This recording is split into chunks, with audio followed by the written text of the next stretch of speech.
देवगढ़ गांव में जमींदार रघुवीर सिंह अपनी पत्नी शारदा और 2 बेटियों के साथ रहता था। बड़ी बेटी नैना और छोटी बेटी सुमन। सुबह का समय था। नैना बैठी किताब पढ़ रही थी, तभी शारदा प्यार से बोली, मेरी बेटी तो सच में हमारा नाम रोशन करेगी। देखो कैसे मन लगाकर पढ़ती है। हाँ, मुझे भी यही लगता है शारदा। नैना जैसी बेटी सबको मिलनी चाहिए, समझदार और सुशील। ये सुमन कहाँ है और ये पढ़ाई क्यों नहीं कर रही? अरे वो रसोई में खाना बना रही है। इस बार फिर से महारानी परीक्षा में फेल हो गई है। हर बार वही कहानी। न पढ़ाई में मन लगता है, न कोई हुनर। क्या होगा इसका आगे? तभी सुमन रसोई से बाहर आती है और बोलती है, माँ, मैंने रसोई का सारा काम कर दिया है। क्या मैं भी अब पढ़ने के लिए बैठ जाऊं? अरे पढ़कर क्या कर लोगी? जितनी बार बैठी हो उतनी बार फेल ही तो हुई हो। माँ, पिताजी, इस बार मैं पूरी कोशिश करूंगी और परीक्षा में अच्छे अंक लाऊंगी। रघुवीर सिंह का चेहरा सख्त हो गया। उनकी आवाज में गुस्सा और अपमान का बोझ था। कोशिश करने से कुछ नहीं होता। तुम्हारी हर बार परीक्षा में फेल होने की वजह से हमें सबके सामने बहुत बेइज्जती का सामना करना पड़ता है। अगर इस बार फिर से तुम फेल हुई तो हम तुम्हें घर से बाहर निकाल देंगे। ये शब्द सुमन के दिल में किसी चोट की तरह उतर गए। उसके पैरों तले जमीन खिसक गई। अगले दिन दोपहर का समय था। नैना और सुमन साथ साथ घर की ओर लौट रही थीं। रास्ते के मोड़ पर गांव की कुछ औरतें पानी भरते हुए आपस में बातें कर रही थीं। जैसे ही उनकी नजर सुमन पर पड़ी, उनकी आवाजें धीमी होने के बजाय और तीखी हो गईं। अरे देखो, जमींदार की छोटी बेटी जा रही है, वही जो हर साल परीक्षा में फेल हो जाती है। बेचारी, पढ़ाई इसके बस की नहीं। आखिर कब तक घर में बोझ बनी रहेगी? सुमन के कदम अपने आप धीमे पड़ गए। उसका सिर झुक गया, आंखें भर आईं। उन औरतों के शब्द सुमन के दिल में कांटों की तरह चुभते रहे। दीदी, लोग मेरे बारे में ऐसा क्यों कहते हैं? लोगों की बातों पर ध्यान मत दिया करो सुमन। चलो घर, देर हो रही है। कुछ समय बाद दोनों बहनें हवेली पहुंच गईं। दरवाजे के भीतर कदम रखते ही सुमन ने राहत की सांस लेने की कोशिश की, पर यह राहत ज्यादा देर टिक नहीं पाई। आ गई तुम दोनों? नैना, तू जाकर हाथ मुंह धो ले और फिर खाना खा लेना। और तू पहले रसोई में जाकर सब्जी काट, फिर आंगन में झाड़ू लगाना है। माँ, मैं विद्यालय से अभी आई हूँ। थोड़ा आराम करने दो, फिर सारा काम कर दूंगी। आराम? पढ़ाई तो होती नहीं, अब काम से भी जी चुरा रही है। अरे पढ़ाई ना सही, काम करना तो अच्छे से सीख ले, वरना ससुराल में भी क्या अपने माँ बाप की नाक कटवाएगी? जी माँ, अभी करती हूँ। शाम ढल चुकी थी। थोड़ी ही देर में रघुवीर बाजार से लौट आए। उनके हाथ में कपड़ों से भरे थैले थे। आ गए आप? इतनी देर हो गई, क्या लाए हैं बाजार से? दोनों बेटियों के लिए सर्दी के कपड़े लाया हूँ। ठंड बढ़ रही है। नैना और सुमन वहीं पास में खड़ी थीं। नैना के चेहरे पर हल्की उत्सुकता थी। सुमन बस चुपचाप सब देख रही थी, बिना कोई उम्मीद जताए। थोड़ी देर बाद रघुवीर अंदर चला गया। उसके जाते ही शारदा का चेहरा खिल उठा। लो नैना, ये तुम्हारे लिए है। धन्यवाद माँ। माँ, मेरे लिए क्या लाए हैं पिताजी? तुम्हारे लिए अभी कुछ नहीं है। पर माँ, पिताजी ने तो कहा था दोनों के लिए लाए हैं। हाँ, कहा था, लेकिन तुम्हें अब कुछ भी तभी मिलेगा जब तुम परीक्षा में पास हो जाओगी। बिना नतीजे के कुछ नहीं मिलेगा। हर बार फेल होकर इनाम की उम्मीद मत रखा करो। तभी नैना एक कदम आगे बढ़ी और बोली, माँ, आप सुमन के साथ हमेशा ऐसा व्यवहार क्यों करती हैं?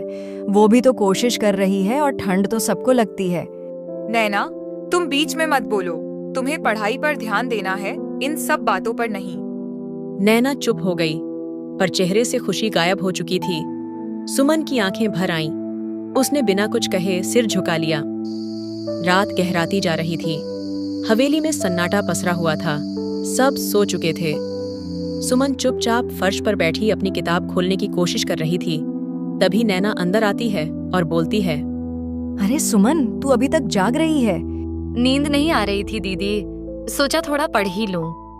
आज जो हुआ, माँ का वो व्यवहार मुझे अच्छा नहीं लगा। मैं जानती हूँ तू कोशिश करती है, बस हालात तेरे खिलाफ हैं। दीदी, कभी कभी लगता है कि मैं इस घर में बस बोझ हूँ। ना रंग अच्छा है, ना पढ़ाई में तेज। फिर भी मैं बस एक मौका चाहती हूँ। खुद को कम मत समझ, हर किसी की रफ्तार अलग होती है और याद रख, मेहनत कभी बेकार नहीं जाती। अगर इस बार भी मैं पास नहीं हुई तो माँ ने जो कहा है वो सच कर देंगी। सुमन की आंखों में उदासी थी। किताब हाथ में होते हुए भी उसका मन पढ़ाई में नहीं, आने वाले डर में उलझा था। अगले दिन नैना और सुमन विद्यालय के लिए निकल जाती हैं और रघुवीर भी अपने काम के लिए निकल जाता है। तभी शारदा के घर गांव की कुछ औरतें आई हुई थीं। एक औरत मुस्कुराते हुए बोली, शारदा, नैना तो सच में होनहार है, पढ़ाई में भी आगे और स्वभाव भी कितना अच्छा है। हाँ, बड़ी है ना, जिम्मेदारी समझती है। पर सुमन का क्या? वो तो हर वक्त चुप चुप सी रहती है। लगता ही नहीं कि दोनों बहनें हैं। एक ही घर में पलकर भी कितना फर्क निकल आता है। औरतों की बातें सुनते सुनते शारदा का चेहरा बदलने लगा। उसे लगने लगा जैसे सुमन ही उसकी शर्मिंदगी की वजह हो। वो बाहर से शांत दिख रही थी, मगर भीतर ही भीतर उसका गुस्सा बढ़ता जा रहा था। मैं भी यही कहती हूँ। नैना ने तो कभी मुझे शिकायत का मौका ही नहीं दिया, पर सुमन, उसे समझ ही नहीं आता कि जिंदगी मजाक नहीं है। कुछ दिनों बाद परीक्षा का परिणाम आ गया। नैना पास हो गई थी, अच्छे अंकों के साथ। वहीं बदकिस्मती से सुमन असफल रह गई। देख लिया आपने, वही हुआ जिसका डर था। कितनी बार समझाया इसे, मगर इसने कभी मेहनत की ही नहीं। सुमन, ये घर कोई खेलने की जगह नहीं है। एक ही छत के नीचे रहकर भी अपनी बहन से कुछ नहीं सीखा तुमने। पिताजी, मैंने सच में कोशिश किया था इस बार। कोशिश? नाकाम लोग हमेशा यही बहाना देते हैं। आज गांव भर में मेरी नाक कटवा दी तुमने। माँ, इस बार सुमन को माफ कर दो, अगली बार जरूर कोशिश करेगी। नैना, तुम बीच में मत बोलो, इसकी वजह से तू भी बदनाम हो जाएगी। मुझे एक मौका और दे दीजिए माँ। रघुवीर चुपचाप सब देखता रहा। उसकी खामोशी भी सुमन के लिए किसी सजा से कम नहीं थी। शारदा ने दरवाजे की ओर इशारा करते हुए कहा, कोई मौका नहीं। इस घर में नाकाम लोगों के लिए जगह नहीं है। अभी के अभी इस घर से निकल जाओ और कभी वापस मत आना। सुमन की दुनिया जैसे उसी पल उजड़ गई। आंखों में आंसू लिए वो धीरे धीरे बाहर की ओर बढ़ी। नैना की सांसें अटक गईं, लेकिन वो भी कुछ न कह सकी। आंखों में आंसू लिए सुमन चुपचाप चलती रही और एक घने जंगल में जा पहुंची। जंगल का रास्ता भी जैसे उसकी खामोशी समझ रहा हो। भगवान, अगर किस्मत ही ऐसी थी तो मुझे उस घर में जन्म क्यों दिया? गलती हर बार मेरी ही क्यों बन जाती है? चलते चलते वह तालाब के किनारे आ पहुंची। वहां एक बूढ़ी माँ झुकी हुई कपड़े धो रही थी।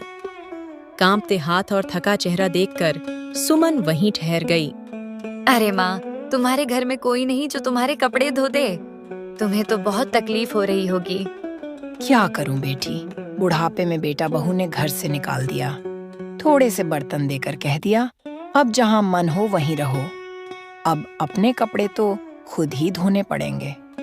अरे दया आती है तुम्हारी हालत देखकर। माँ, तुम बैठो पेड़ की छाया में, मैं तुम्हारे कपड़े धो देती हूँ।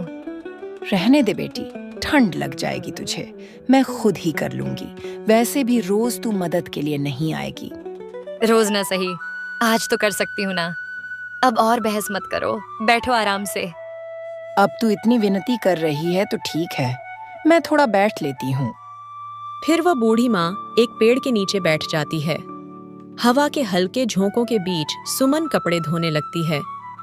बूढ़ी माँ उसे देखती रहती है, जैसे अपनी ही बेटी को देख रही हो, और सुमन से पूछती है, बेटी, तू इस वक्त इस जंगल में अकेली क्या कर रही है? माँ, मेरे माता पिता ने मुझे घर से निकाल दिया है।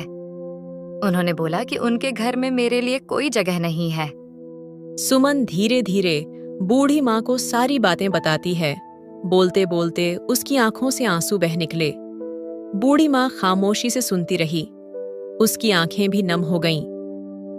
माँ बाप का दिल इतना कठोर भी हो सकता है, ये सोचकर ही मन कांप जाता है। मेरे साथ चलो बेटी, जब तक रास्ता न मिले मेरा घर ही तुम्हारा घर समझना। आपका बहुत बहुत धन्यवाद माँ। अगर आप न मिलती तो पता नहीं इस घने जंगल में मैं कहाँ जाती। सुमन बूढ़ी माँ के साथ निकल पड़ी। दोनों तालाब से दूर पेड़ों के बीच बने छोटे से घर की ओर चल पड़ी। घने पेड़ों के बीच से गुजरता संकरा रास्ता उन्हें जंगल के भीतर बनी एक छोटी सी झोपड़ी तक ले आया। आजा बेटी, ये घर छोटा है पर दिल से तुझे अपनाने की जगह है। थक गई होगी, थोड़ा सुस्ता ले, फिर कुछ खा लेना। सुमन की आंखें फिर भर आईं। पहली बार किसी ने उससे बिना सवाल किए बस उसका हाल पूछा था। उस झोपड़ी के भीतर उस रात डर नहीं था, बस सुकून था। शाम ढल चुकी थी। नैना चौखट के पास खड़ी थी।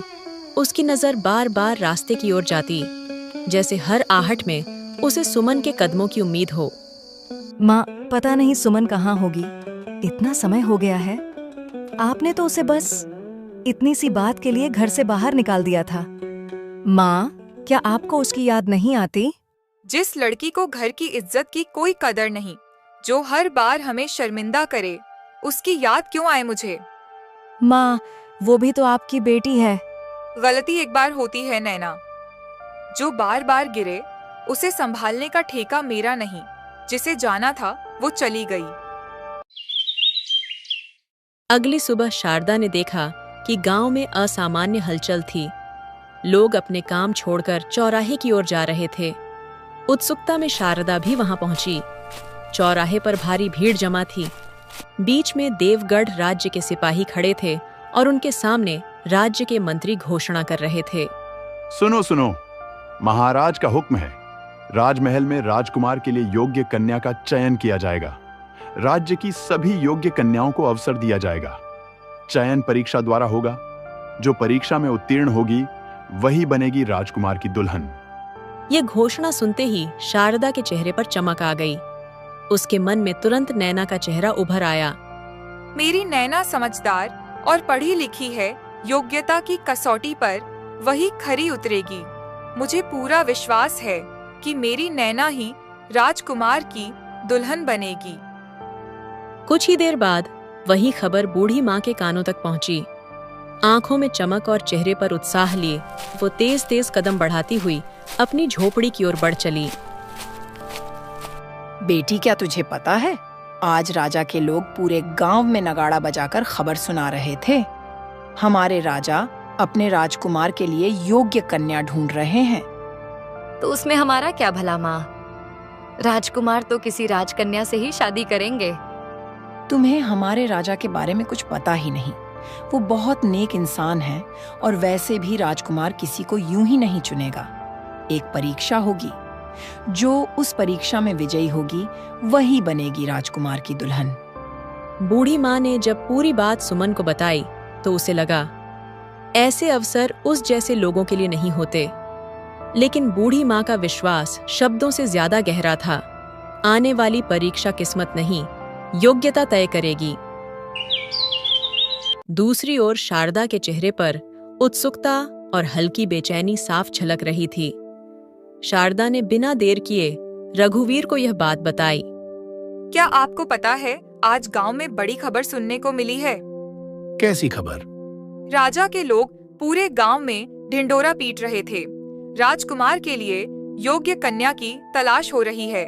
परीक्षा होगी जिसमें हुनर और बुद्धि देखी जाएगी।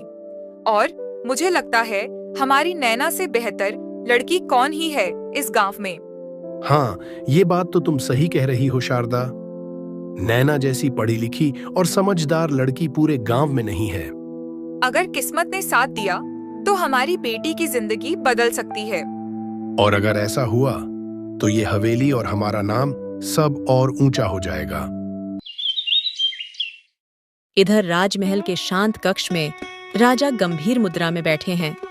सामने मंत्री खड़े हैं। वातावरण में किसी बड़े निर्णय की आहट है। तो मंत्री जी, जो काम हमने आपको सौंपा था वो ठीक से हुआ है ना? हाँ महाराज, बिल्कुल आपकी इच्छा अनुसार ही काम हुआ है। पूरे राज्य में खबर पहुंचा दी है। बस अब थोड़ी प्रतीक्षा कीजिए, हमें अपने राज्य के लिए एक योग्य रानी मिल जाएगी। राजा कुछ क्षण मौन रहते हैं, मानो आने वाले समय की कल्पना कर रहे हों। फिर धीरे से कहते हैं, हाँ, राजकुमार से भी इस बारे में बात करनी है।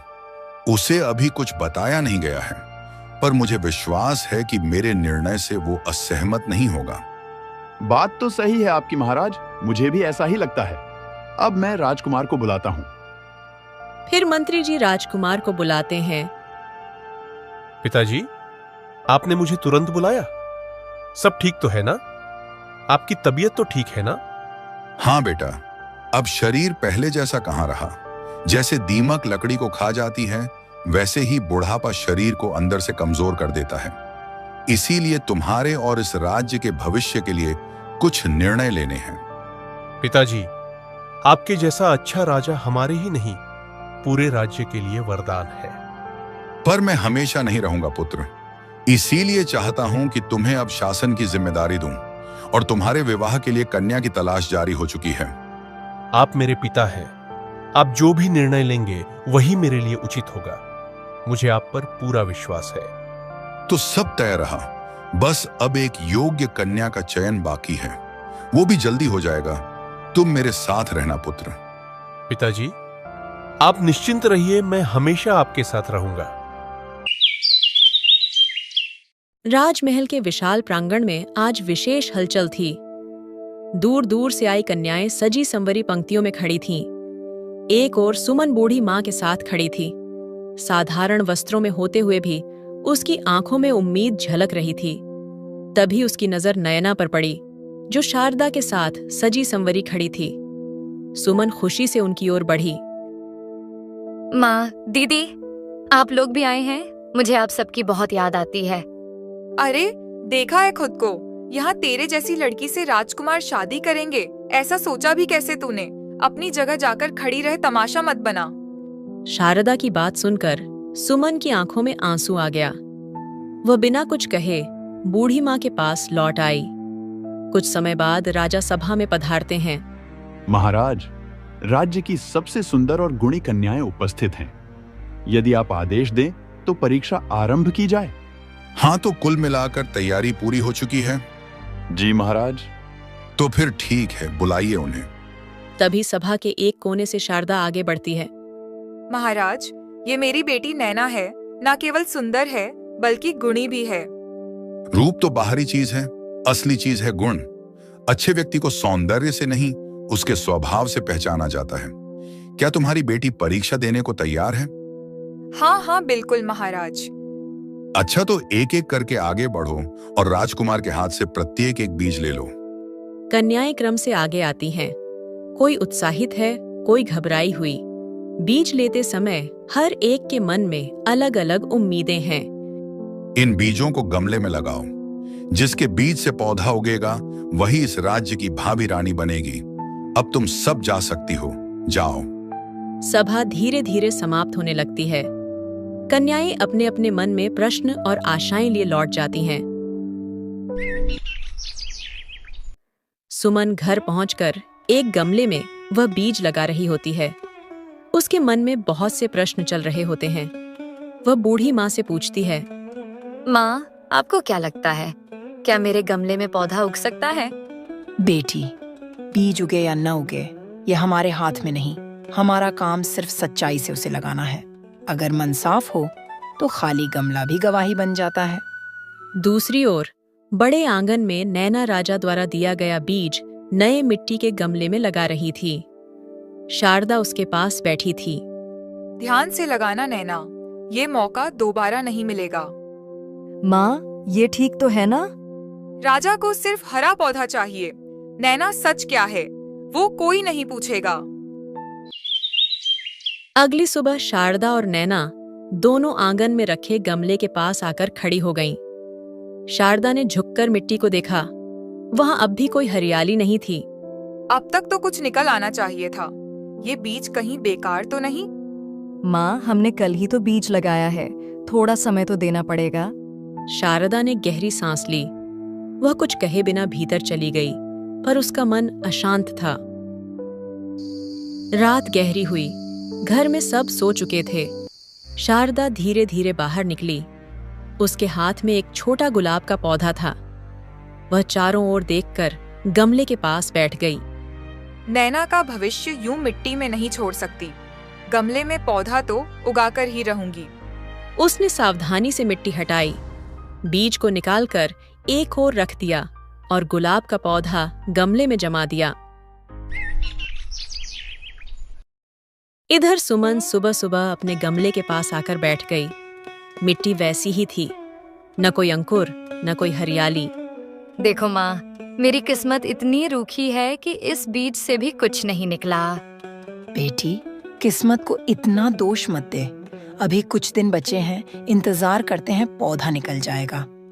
अगर सबके गमलों में पौधे उगाए और मेरे में नहीं, तो मैं क्या कहूंगी? तू सच लेकर जाएगी सुमन। कभी कभी सच सबसे पहले अकेला ही खड़ा होता है। अगली सुबह राज दरबार में सभी कन्याएं अपने अपने गमलों के साथ खड़ी थीं। अधिकतर गमलों में हरे भरे पौधे लहलहा रहे थे। माता पिता गर्व से उनके पीछे खड़े थे। नैना आगे की पंक्ति में थी। उसके गमले में गुलाब का स्वस्थ पौधा था। शारदा का चेहरा खुशी से चमक रहा था। दरबार के एक किनारे सुमन खड़ी थी। उसके गमले में मिट्टी सूनी पड़ी थी। वह सिर झुकाए खामोश खड़ी रही। सुमन का गमला देखते ही शारदा हंस पड़ी। अरे, तेरे गमले में तो कुछ निकला ही नहीं। कितनी शर्म की बात है। चली जा यहाँ से। अगर राजा को पता चला कि तू मेरी बेटी है तो सबके सामने मेरी बेइज्जती होगी। सुमन ने कुछ नहीं कहा और गमले को कसकर पकड़ लिया। उसकी आंखें नम थीं, लेकिन वह अपनी जगह से हिली नहीं। कुछ ही पलों में राजा सिंहासन पर विराजमान हो गए। दरबार में सन्नाटा छा गया। तो बताओ, तुम्हारे बीजों में से किसके बीज से पौधा निकला? महाराज, कृपा करके इधर देखिए। मेरी बेटी के गमले में कितना सुंदर गुलाब खिला है। इसे देखकर ही पता चलता है कि संस्कार और मेहनत कैसी होती है। हाँ महाराज, पूरे गांव में मेरी बेटी नैना जैसा गुण और रूप किसी में नहीं। यह फूल उसी की मेहनत का फल है। तभी राजकुमार राजेश ने शांत दृष्टि से सुमन की ओर देखा और बोला, सुमन, तुम्हारे बीज से कोई पौधा नहीं होगा? नहीं राजकुमार, मेरे बीज से तो कोई अंकुर ही नहीं निकला। एक पल का सन्नाटा छा गया। तभी राजा का स्वर अचानक कठोर हो उठा। तुम सब झूठ बोल रही हो। तुम में से कोई भी राजकुमार से विवाह योग्य नहीं है। दरबार में उपस्थित सभी चौंक उठे। सब एक दूसरे का मुंह देखने लगे। शारदा का चेहरा पीला पड़ गया। क्योंकि मैंने तुम सबको खराब बीज दिए थे। तो बताओ, खराब बीज से पौधे कैसे उग सकते हैं? तुम सभी अपने अहंकार और लालच में इतनी अंधी हो गईं कि तुम भूल गईं कि यह परीक्षा पौधे उगाने की नहीं थी, ईमानदारी की थी। और सुमन ही वो सच्ची और विनम्र कन्या है जिसे न रूप का घमंड है न संपत्ति का लोभ। वही मेरी पत्नी और इस राज्य की रानी बनने के योग्य है। यह सुनते ही शारदा सन्न रह गई। वह चालाकी से आगे आई और बोली, महाराज, सुमन भी मेरी ही बेटी है। ये क्या कह रही हो तुम? सुमन, क्या ये सच है? महाराज, ये सच कह रही है। मुझे सुमन जंगल में मिली थी, उपेक्षित, टूटी हुई, लेकिन ईमानदार। बूढ़ी माँ ने सारी कथा राजा को सुना दी। कैसे सुमन को घर से निकाला गया, कैसे उसने सच का साथ नहीं छोड़ा। राजा का क्रोध शारदा और रघुवीर पर टूट पड़ा। जिस बेटी ने तुम्हारी लाज रखी, उसी को तुमने अपमानित किया। ऐसे माता पिता दंड के पात्र हैं, सम्मान के नहीं। राजा के कठोर शब्दों के बाद शारदा और रघुवीर की निगाहें भरे दरबार में शर्म से झुक गईं। जिस बेटी को उन्होंने हमेशा तुच्छ समझा था, वही आज सबके सामने सम्मान पा रही थी। शारदा के चेहरे से घमंड मिट चुका था। उसकी आंखें नम थीं। महाराज, हमें माफ कर दीजिए। मुझसे नहीं, तुम दोनों को सुमन से माफी मांगनी चाहिए। सुमन, हमें माफ कर दे। हमने तुझे कभी कुछ समझा ही नहीं। अब मुझे अपनी गलती का एहसास हो गया है। बेटी, हमने अन्याय किया। आज समझ आया कि असली मूल्य क्या होता है। मैंने कभी आपसे कुछ नहीं मांगा। आज भी बस यही चाहती हूँ कि आपके मन में मेरे लिए कड़वाहट न रहे। मैं तेरे लिए बहुत खुश हूँ सुमन। तू सच में यह सब पाने की हकदार थी। दिल से चाहती थी कि इस परीक्षा में तू ही सफल हो। दरबार में छाए उस भावुक मौन को राजा की गंभीर आवाज ने तोड़ा। आज यह सिद्ध हो गया कि सच्चाई और विनम्रता ही सबसे बड़ा गुण है। मैं घोषणा करता हूं, राजकुमार राजेश का विवाह सुमन से होगा और इस कन्या की सच्चाई को संभालने वाली मां भी सम्मान की पात्र है। इन्हें राजमहल में सम्मान पूर्वक स्थान दिया जाए। महाराज, मैंने तो केवल सच का साथ दिया था। मां, आप आगे आइए और सुमन का हाथ मेरे पुत्र के हाथ में दे दीजिए। बेटे, मेरी बेटी का ध्यान रखना। आप चिंता मत कीजिए, मैं हमेशा सुमन को खुश रखने की कोशिश करूंगा।